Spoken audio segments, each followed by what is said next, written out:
اكل كهرباء متاكد؟ يا موت والله اكتر. يلا بص هنعيش عيشه فول نموت احنا بكل يلا.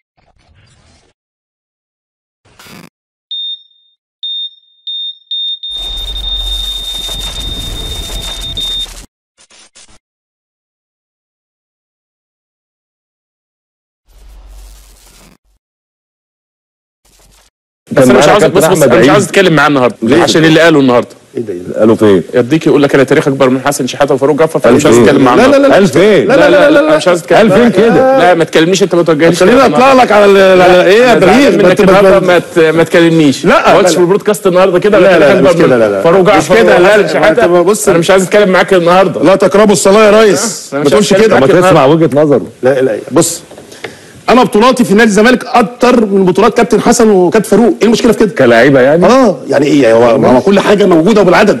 لكن مالهاش لكن ده معنى كده تقول انا تاريخنا اكبر من حسن شحاته. لا بتكلم كالقاب مش بطولات. ايوه لا لا ايوه لا انا زعلان منك النهارده. لا يعني انت هتنكر تاريخ الناس كلها. شوف عشان انت خليتنا المره اللي فاتت نسيبه. ها؟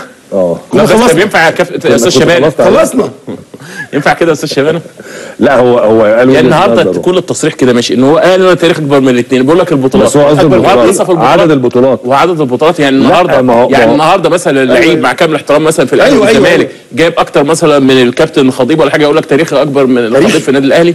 لا بعدد البطولات حاجه مش كابتن حسن شحاته قال لك انا جبت بطولات لنادي الزمالك اكتر من حسن شحاته فاروق جعفر. ده كفايه طقطوط بيبو وبشير دي يخرب بيت بجاحتك. مين يا كابتن اللي كان عنده دعم اكتر؟ حضرتك عارف دايما تجربه المدرب المصري بتبقى صعبه. مين في بداياته كان عنده دعم اكتر؟ حسام البدري ولا حسام حسن؟ لا حسام البدري ما كانش عنده دعم خالص يا سيف، وانت تعلم ذلك يعني.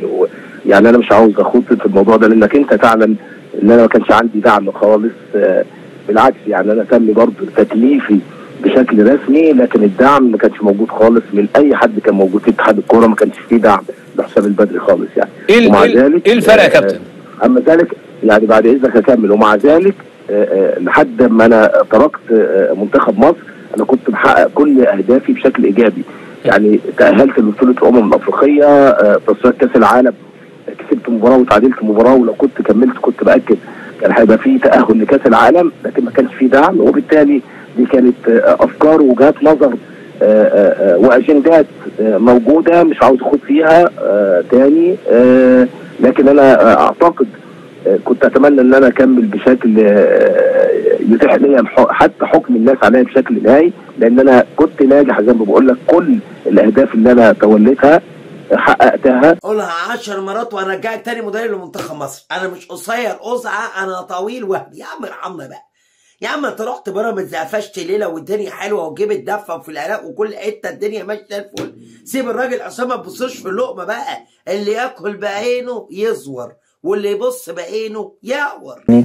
اكيد انا لازم افكر فيه، واكيد ان انا اول ما مسكت اكيد ان انا يعني فكري راح للكلام ده. كابتن حسام انا اقول لحضرتك انا يعني كابتن حسام ما عندوش فكره يعني ايه يعني في الكوره.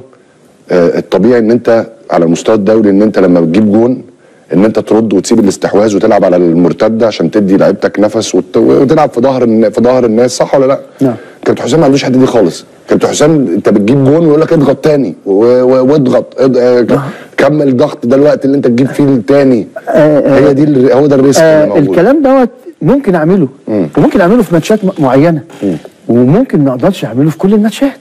يعني اكيد المستويات بتاعت البلاد اللي انا هشتغل قدامها اكيد الدنيا بتتغير. لازم انا كمان اكون متغير مع هذه الامور. لكن لو انا لعبت باسلوب واحد طول الوقت اكيد مع منتخب مصر الدنيا هتبقى صعب وصعبه على اللعيبه. وبعدين انا هدي كمان فرصه للفرق اللي بتلعبني ان ممكن فرقه تتفوق عليا، وده امر وانا ممكن اتفوق عليها في ان انا اكون لامم نفسي بشكل كويس قوي ومقفل خطوطي من تحت، وفي الوقت نفسه يبقى عندي برضه انا بشتغل على السرعات بتاعتي. انا اهم حاجه اقفل من تحت واظبط الجناب والياقه تبقى واسعه عشان ما تخنقنيش. انا بنفصل جلابيه.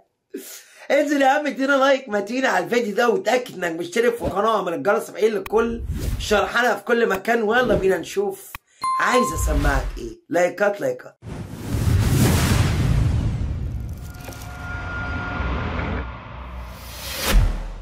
لجنه التخطيط في الاهلي يا كابتن سيد رفضت استمرار موديست. تخيل كولر كان عايز موديست يكمل وبيطلب تفعيل عقده في السنه الثانيه. انت سكت ليه؟ انت صدم نفس صدمه احمد رفعت، صدمته باحمد رفعت. لا رقميا موديست مع ادائه خلال وفنيا الفتره اللي فاتت ما ينفعش يكمل في النادي الاهلي، وانت خصوصا انت جبت لعيب تاني محترف في نفس المكان وسام هتدي له فرصه هو هيكمل، وعندك في المكان ده كهرباء عندك، وممكن لو هتجيب حد تاني بس موديست هو واجب ان يجي حد تاني دلوقتي لو مشي خلاص موديست لجنه التخطيط وبلغت كولر. لا انا رايي يبقى حد محلي، لان انت ما تجيبش اتنين في نفس المكان محترفين يعني كده هتلاعب واحد فيهم، فهي النقطه هتعمل منافسه في مكان بتخسر مكان محترف تاني. انما الاولى ان انا ممكن اجيب مهاجم محلي. طب في كلام على اسامه فيصل، هل اسامه فيصل انت بتابعه؟ لعيب كويس، لعيب كويس ومن اللعيبه اللي جايه يعني بمعنى اصح مؤدي. ايه اكتر مميزاته يعني اسامه؟ صغير. ما هو صغير ماشي يعني مثلا هو ايه كفرود من الفراوده اللي في ال 18 بيخلص، من الفراوده اللي بتنزل. لا بس هو من الفراوده اللي بتتحرك كتير. هجان.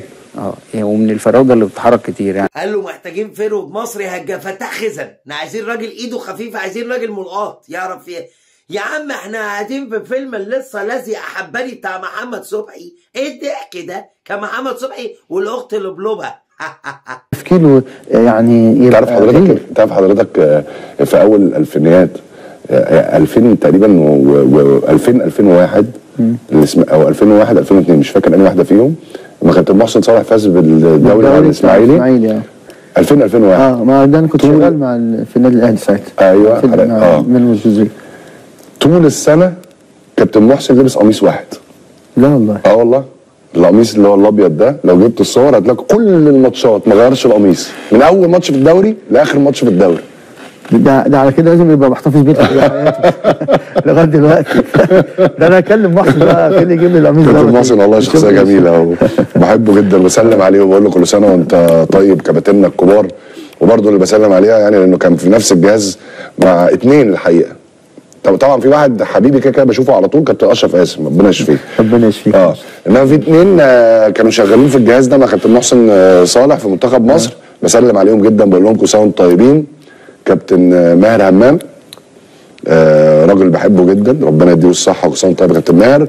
وكابتننا الكبير الكابتن صلاح حسني كان مدير الكوره. الله ما يمسيه بالخير. ما تصب لنا شويه قمر الدين بقى واحنا عمالين نحكي كده في ذكريات زمان. قطع لنا حته كنافه يا جدعان، احنا صايمين يا جدعان ما تقرفوناش. حاله ابراهيم حاله كانت غير مستقره نهائيا. يعني انت عارف هي حاله كانت خطيره جدا طبعا. في القلب توقف لمده ساعتين. الدكاتره عملوا اللي يقدروا عليه. طبعا كان في جزء رباني لمده ساعتين يا دكتور وليد. يعني لمده ساعه 35 دقيقه بالظبط القلب كان متوقف. يعني احنا كنا بيعملوا عمليات اللي هي المساعده ان يحاول يشغل القلب تاني. فاهم قصدي ايه؟ ما كانش فيه اي استجابات لمده اكتر من ساعه ونص، ما فيش استجابه كمان. طيب هل يا دكتور وليد معلش، هل على مدار الساعه 35 دقيقه دي ما كانش فيه استجابه، ولا ما كانش فيه حد بيعمل الدور بتاع اعاده القلب تاني للعمل؟ لا لا لا لا الكلام ده مش صحيح. انا هديك الكلام المفيد والحقيقه. اتفضل. خلي بالك. اتفضل. انت عارف هي بتبقى دوره انك انت بنسميها احنا دوره في الطب. واخد بالك انك انت تقدر ترجعه تاني وترجع القلب. الدوره دي حضرتك اتعمل له اكتر من 30 دوره. 30 دوره يرجعوا. يعني الموضوع ما كانش بسيط خالص. ده من خلال جهاز الصدمات؟ كل حاجه اتعملت. كل حاجه. صدمات وتدليك كل اللي بص الواقع شيء يا استاذ ابراهيم والكلام كتير شيء تاني. والله موضوع احمد رفعت ده اكد ان احنا الكره المصريه راجعه لورا في كل حاجه، لا رعايه طبيه ولا جماهير ولا حتى في كوره اساسا. سمعنا او السوشيال امتلأت يعني بكلام طياره خاصه هيبعتها من الكابتن محمد صلاح، وكان في رد من حضرتك وينقلوا لندن وكل الكلام ده. واليومين دول اصلهم يومين محمد صلاح. يعني هو مش عارف يلاقيها منين ولا منين الحقيقه. يعني شويه يدخلوه في خناقات وشويه يدخلوه في منتخب يعني انا شايف ان يعني ده كلام صغير قوي بصراحه لقيمه نجم كبير زي محمد صلاح. يعني بصراحه كلام صغير قوي ان احنا نتكلم على نجم كبير بتاعنا بالطريقه ديت. ولكن انا عايز اقول لك حاجه، انما الروايه مش صحيحه مبدئيا. لا يوجد روايه خالص. العادي بتاعنا ان احنا الروايه ما تبقاش موجوده خالص وتبقى حاجه متفبركه. يعني دي من خيال؟ خيال وخيال خصب جدا الحمد لله. يعني ما فيش حتى ليها. بص يا استاذ شباب، انا لو النهارده زي ما بقول لك كده مودرن فيوتشر نادي استثماري طبعا، خد بال حضرتك، ووراه مجموعه مودرن، مش محتاج مع كل احترامي طبعا للكابتن محمد. يعني لو طلب انه اتنين بره النادي هيقوم على فورا.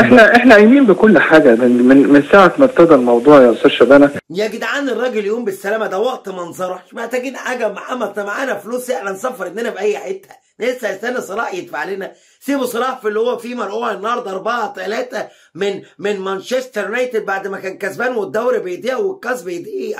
كفايه ضحك بقى. يعني برضو جالي واحد عند النادي، انا الشيخ فلان الفلاني وانا بقول لك ان انتم اعمل لكم حاجه وانا اقدر وكذا وكذا وكذا. فقلت رديت عليه رد بسيط جدا، قلت له متفاهم يعني انت راجل اسماعيلاوي وبتحب الاسماعيلي وبتاع، لكن انا لو كسبت بالطريقه اللي انت بتقول عليها دي انا هبقى زعلان من نفسي.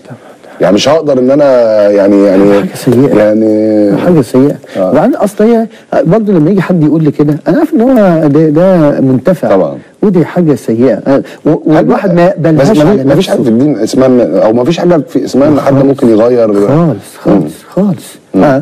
طب ما احنا ناخد كاس العالم، ما نجيب بقى كام واحد من دولت كده ويشتغلوا معانا ولا حد يعرف على فكره يتوقع طبعا، ولا حد يعرف يتوقع الغيب. التنبؤ ده كله كلام فاضي، ما ينفعش. ما ينفعش. وبعدين حتى لما حد بيتنبأ والتنبؤ بتاعه بيطلع يعني يبقى كذاب برضه، حاجه هكس كله.